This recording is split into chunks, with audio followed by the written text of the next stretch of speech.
नमस्कार दोस्तों, स्वागत है आप सभी का इस सेशन में। इस सेशन में हम डिस्कस करने वाले हैं Indian economy and Indian financial system, जो कि हमारा जॉब का इंपॉर्टेंट कंपोनेंट है, नया इंट्रोड्यूस किया गया है। हमें इससे रिलेटेड बहुत ज़्यादा जो है एमसीक्यूज यहाँ वहाँ मिल नहीं रहे हैं, बट हम इन सेशंस के थ्रू प्रैक्टिस करेंगे उनको।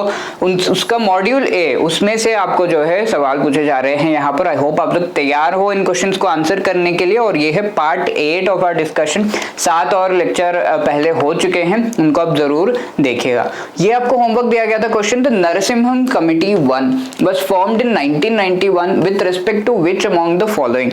तो दो नरसिम्हम कमेटी बने थे 1991 एंड 98 में। 91 में जो बना था वो फाइनेंशियल सेक्टर रिफॉर्म से रिलेटेड था, और 98 में जो बना था वो स्पेसिफिकली बैंकिंग सेक्टर रिफॉर्म से रिलेटेड था। तो आपको कंफ्यूज नहीं होना है। And yes, A is the right answer here. इसकी सारी एक्सप्लेनेशन भी आपको यहाँ पर दे दी गई है। अब हमारे इस सेशन का सबसे पहला क्वेश्चन आप यहाँ पर देख सकते हो, और ये जो है Which among the following statement is or are correct with respect to foreign trade policy। तो यहाँ पर foreign trade policy से related आपको पूछा गया है। It refers to economic policy that governs an economy's export-import activity. It is a set of guidelines and instructions established by Directorate General Foreign Trade. The new FTP of India came into force in the year 2016। ठीक है, statement पे हमें ध्यान देना होता है। Foreign trade policy latest जो अभी चल रही है वो पहले की ही चल रही है, जो कि 2015 से 2020 के लिए आई थी, और ये 2016 नहीं 2015 में ही इट केम इनटू फोर्स। फायदा क्या होगा अगर 2016 में आएगी इनटू फोर्स। ठीक है, तो ये स्टेटमेंट तो गलत है, ये हमें पता है। तो यहाँ पर करेक्ट स्टेटमेंट्स पूछे गए हैं, तो ये तो हमारा सही आंसर हो ही नहीं सकता, हमने एलिमिनेट कर दिया।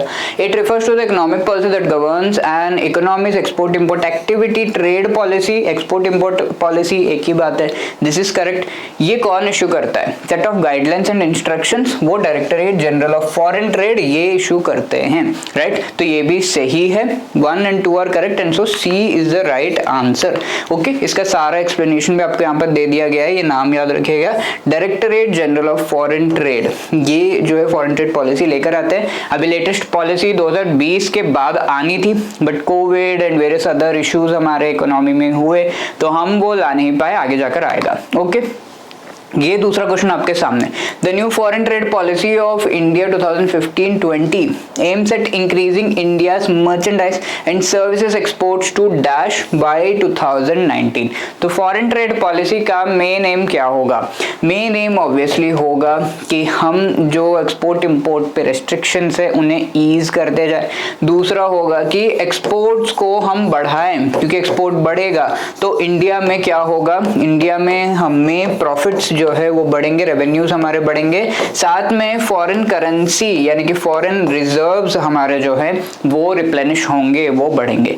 तो ये दोनों चीजें होने की वजह से एक्सपोर्ट्स को प्रमोट किया जाता है, और वो एक्सपोर्ट्स मर्चेंडाइज यानी कि जो प्रोडक्ट्स हैं, फिजिकल प्रोडक्ट्स हैं, उनके एक्सपोर्ट्स, और साथ में सर्विसेज एक्सपोर्ट्स। ठीक है, जैसे कि हम कॉलिंग हो गया, फॉरेन क्लाइंट से बातचीत हो रही है, ये सारे सर्विसेज हम प्रोवाइड कर रहे हैं, तो ये हम एक्सपोर्ट ही कर रहे हैं, हमारा सर्विस एक्सपोर्ट कर रहे हैं, और सामने में पेमेंट मिलती है फॉरेन कंट्री या किसी एमएनसी से, तो दैट इज एक्सपोर्ट, और उस पर जो रेवेन्यू मिल रहा है। तो ये एक्सपोर्ट्स का टारगेट हमने रखा था 2019-20 तक कितना करना है, इज इट 900, 700, 600 या 500 बिलियन। तो ऐसे क्वेश्चन में बहुत ध्यान देना, तुक्का लगाने की जरूरत नहीं है। ठीक है, ऐसे क्वेश्चन में हमें तुक्का नहीं लगाना है। और यहाँ पर आप देख सकते हो कि 900, 700, 600, 500 ये दिया हुआ है, तो शायद जो है गलत हो सकता है, राइट, इफ हमारा जो है नेगेटिव मार्किंग है, बट देन आई थिंक इस बार नहीं है, तो वी कैन ट्राई। बट ये जो है $900 billion is the right answer. Okay, तो ये फैक्ट बेस्ड क्वेश्चन कई बार हमें पता नहीं होते हैं, तो इस वजह से ध्यान से ए इज द राइट आंसर। और यहाँ यही चीज आपको दे दी गई है, $900 बिलियन बाय 2019-20।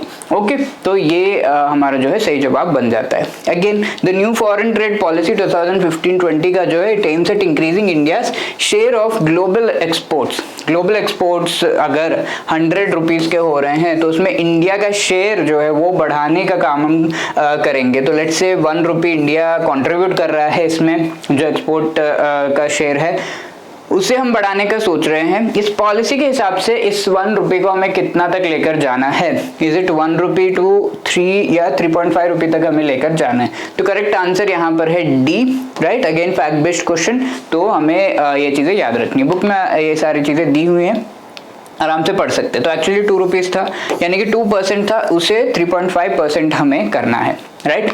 फोर्थ क्वेश्चन आपके सामने, the foreign trade policy 2015-20 led to the launch of which among the following scheme. ठीक है, फॉरेन ट्रेड पॉलिसी एक्चुअली इनमें से कौन से स्कीम के लॉन्च को जो है सपोर्ट कर रहा है या फिर उस पॉलिसी का पार्ट है ये। Merchandise export from India scheme, services export from India scheme, agricultural infrastructure incentive script या फिर विशेष कृषि ग्राम उद्योग योजना। ओके, तो एक्चुअली यहाँ पर merchandise export from India and services export from India, इन दोनों को लॉन्च किया गया है और ये इनके ही सब पार्ट है। तो इस वजह से यहाँ पर इस पॉलिसी में इन दोनों को लॉन्च किया गया है और आगे जाकर इन दोनों ये जो आगे के हमारे स्कीम्स हैं उनको लाया गया था। ठीक है, तो पॉलिसी का पार्ट क्या थे, ये और ये पॉलिसी का पार्ट थे। तो यहाँ पर सही जवाब होगा ए 1 and 2 ओनली, राइट। इसकी सारी एक्सप्लेनेशन आपको दे दी गई है और इनके नाम देखिए, merchandise export from India, services export from India scheme. तो इनको बढ़ावा देने के लिए ये स्कीम्स लाए गए और कई सारे उसके जो है आगे जाकर हमने जो है इम्प्लीमेंटेशन के लिए और भी कई कंपोनेंट्स इसमें जोड़े। ओके, फिफ्थ क्वेश्चन देखिए, which among the following scheme have been merged into a single scheme merchandise India scheme. ठीक है, merchandise export from India scheme है एक्चुअली ये। Merchandise export from India scheme का पार्ट इनमें से कौन से स्कीम को बनाएगा, तो ये पहले ही चल रहे थे और इनको इस स्कीम का पार्ट बनाया और उन सारे स्कीम्स को मर्ज करके ये merchandise export from India scheme को लाया गया।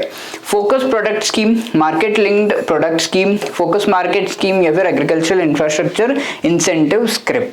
ओके, तो लेट मी टेल यू, ये सारे ही स्कीम पहले से चले आ रहे थे और इनको merchandise export from India scheme का पार्ट बना दिया गया, मर्ज कर दिया गया।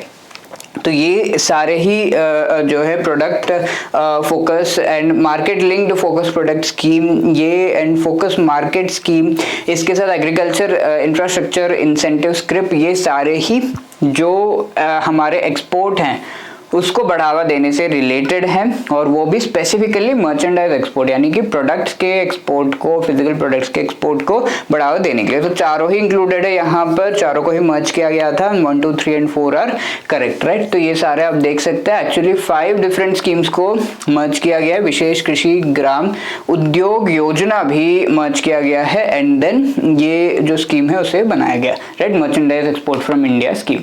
अब 6th यहाँ पर देखिए, the script issued under merchandise India scheme can be used for the payment of which among the following custom duty for import of inputs or goods, integrated GST, central GST या state GST।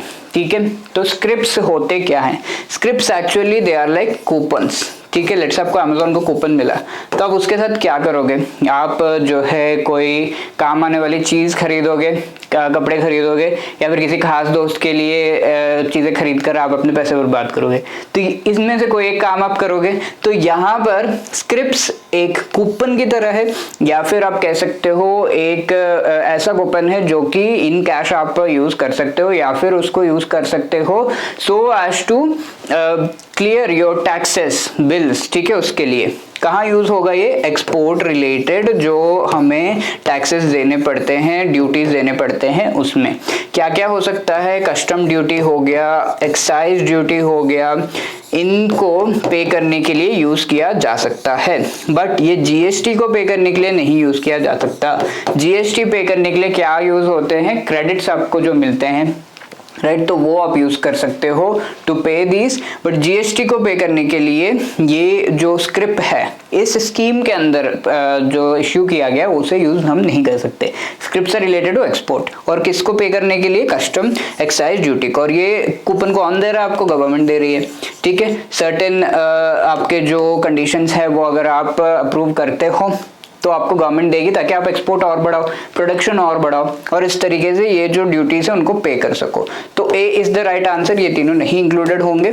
और in general भी आप थोड़ा सा सोच सकते हो, तीनों ही जीएसटी के हैं, ओके, तो तीनों ही एक ही कैटेगरी में आ रहे हैं। ऑड वन आउट यहाँ पर क्या है, ए, इवन दो आपको आंसर एग्जैक्टली नहीं पता स्क्रिप्ट क्या है, बट आप एलिमिनेट करके निकाल सकते हो जवाब को। इस तरीके से हम एग्जाम में भी थोड़ा सा इनोवेटिव, थोड़ा सा क्रिएटिवली सोचना होता है कि सारे ही क्वेश्चन के आंसर शायद हमें पता होंगे, बट हम आंसर को डिड्यूस कर सकते हैं, ठीक है। तो इसे हम जो है कह सकते हैं एक तरीके की कैलकुलेटिव गेसिंग। ये सारे आपको यहाँ पर दे दिए गए हैं, इसी से रिलेटेड सारा information. Scripts issued under exports from India scheme can be used for payment of which among the following. Again similar question है, यहाँ पर दिया गया custom duty for import export, excise duty on domestic procurement of inputs और goods, tax on procurement of services, ठीक है। Custom excise duty के साथ टैक्स पे करने के लिए भी यूज किया जा सकता है, प्रोक्योरमेंट ऑफ सर्विसेज के लिए, राइट, तो ये यूज किया जा सकता है जो कि एक्चुअली एक्सपोर्ट से जुड़े हुए हो। तो तीनों ही यहाँ पर included and D is the right answer, ये पूरा आपको यहाँ पर देखने को मिल रहा है, राइट। तो ये जो है 7th क्वेश्चन का आपको एक्सप्लेनेशन दिख रहा है। 8th क्वेश्चन आपके सामने, under the export promotion capital goods plan, if capital goods were purchased from domestic producers the particular export obligation was decrease to. तो ये सारे आप देखिए इंक्लूडेड हैं हमारे दो जो स्कीम से, merchandise and services export from India scheme, उसमें। तो मर्चेंडाइज एक्सपोर्ट में होता ये है कि अगर आप जो है कोई ऐसे एंटिटी हो जो कि एक्सपोर्ट करते हो और आपको गवर्नमेंट ने कहा है कि इतना 100 यूनिट तो आपको एक्सपोर्ट करने ही है, ठीक है, वो एक ऑब्लिगेशन होता है कुछ यूनिट्स पर, कुछ एंटिटीज पर इस स्कीम के अंडर, राइट। तो अगर आप डोमेस्टिक प्रोड्यूसर्स से चीजें ले रहे हो, आपको वो प्रोडक्ट बनाने के लिए डोमेस्टिक प्रोड्यूसर से रॉ मटेरियल ले रहे हो, ऐसे में आपका जो एक्सपोर्ट ऑब्लिगेशन है उसे घटा दिया जाता है, क्योंकि हमें डोमेस्टिक प्रोड्यूसर्स को भी प्रोत्साहित करना है। तो इस तरीके से लिंक्ड ये स्कीम है और एक्सपोर्ट की ऑब्लिगेशन आपके कम करके 100 से कितना जो है लाने का बात किया गया है इस स्कीम के तहत। 25, 50, 60 या 75% तक ला सकते हैं। तो अगर पहले कहा जा रहा है गवर्नमेंट के द्वारा कि 100 आपको करने ही करने, तो आगे जो है गवर्नमेंट कहती है कि चलो 75 कर लो, क्योंकि आपने डोमेस्टिक प्रोड्यूसर से रॉ मटेरियल लिए, सामान डोमेस्टिक प्रोड्यूसर से लिए। डोमेस्टिक प्रोड्यूसर कौन है? इंडिया में जो बना रहे हैं और इंडिया में चीजें जो है सप्लाई कर रहे हैं। लेट्स से एक फार्मर है जो कि सप्लाई कर रहा है वीट, तो उससे आपने लिया, तो आपके एक्सपोर्ट ऑब्लिगेशन कम हो जाएगी और वो 75% तक गिर जाएगी। ओके, 100 से 75 होगी, 75% कम नहीं होगी, 100 से 75 हो जाएगी, ठीक है, 75%, राइट। आगे देखते हैं 9th question, which of the following is or are the changes that will be helping India to obtain an edge in trade. ठीक है, इंडिया का ट्रेड जो वॉल्यूम है उसे बढ़ाने में और ट्रेड से जो हमारा प्रॉफिट हो रहा है उसे बढ़ाने में कौन सी ऐसी यहाँ पर आप देख सकते हो कि ऐसा चीज है जो आपको हेल्प करेगा, वो पूछा जा रहा है। Diversification of import sources and export destinations, reducing the dependency on a few countries for import of specific products, exploring unexplored products for exports। ठीक है, तो इनमें से कौन सा हेल्प कर सकता है हमारी ट्रेड को बढ़ाने के लिए? तो ये थोड़ा ब्रॉड क्वेश्चन है एंड पढ़ने से आपको आइडिया लग जाएगा कि कौन सा सही है। Diversification of import sources and export destination, diversify जितना करेंगे उतना प्रॉफिट बढ़ेगा, जितने ज्यादा कंट्रीज से हमारे रिलेशन होंगे उतना हमारा प्रॉफिट बढ़ेगा, तो पहला तो सही है। Reducing dependency on a few countries, यानी कि dependency on a few countries का मतलब क्या? डाइवर्सिफिकेशन कम है, ऐसे में हमारा प्रॉफिट कम होता है, क्योंकि जब भी उस कंट्री में कोई इश्यू होता है तो वो हमारे ट्रेड को इफेक्ट करता है। फॉर एग्जांपल हम चाइना पे पूरे डिपेंडेंट है और हमारा जो रिलेशन है वो सही नहीं है, तो हम धीरे धीरे कम कर रहे हैं और काफी कंट्रीज दुनिया के भी चाइना से ट्रेड रिलेशंस कम करने की कोशिश कर रहे हैं। ओके, जो कि बहुत ज्यादा सभी के थे, डिपेंडेंसी एक तरीके के बन गई थी, तो ये भी सही है। Exploring unexplored products for exports, ठीक है, अनएक्सप्लोर्ड प्रोडक्ट्स की ये प्रोडक्ट अगर मैं एक्सपोर्ट करूँ, अब ये पेन ये से मैं एक्सपोर्ट कर रहा हूँ, तो कैसा प्रॉफिट होगा? तो एक्सप्लोर अगर आप करोगे ऑब्वियसली आपका प्रॉफिट होगा ही होगा, ठीक है। ज्यादा प्रोडक्ट्स आप ले जा रहे हो, आपकी प्रोडक्ट की जो डाइवर्सिफिकेशन है वो बढ़ गई है। तीनों ही सही है, यहाँ पे D is the right answer. काफी जनरल सा क्वेश्चन था। अब ये 10th क्वेश्चन आपके लिए होमवर्क है। Foreign direct investment is an investment made in a country bye a foreign investor. ठीक है, foreign investor foreign direct investment करता है। अब एफडीआई होता क्या है? Investing in short term capital in stocks and hedge funds, ठीक है, शॉर्ट टर्म के लिए इन्वेस्ट किया जा रहा है एंड वो स्टॉक्स या हेज फंड्स में इन्वेस्ट किया जा रहा है, ठीक है। तो ये क्या होता है वो भी आपको पता होना चाहिए। Control the ownership of an entity, आप जब एफडीआई से इन्वेस्ट करते हो तो आपको ओनरशिप भी मिलती है क्या? Invest in machinery of an Indian company, ठीक है। तो एफडीआई किस तरीके का इन्वेस्टमेंट है? मशीनरी में इन्वेस्ट कर सकते हैं क्या?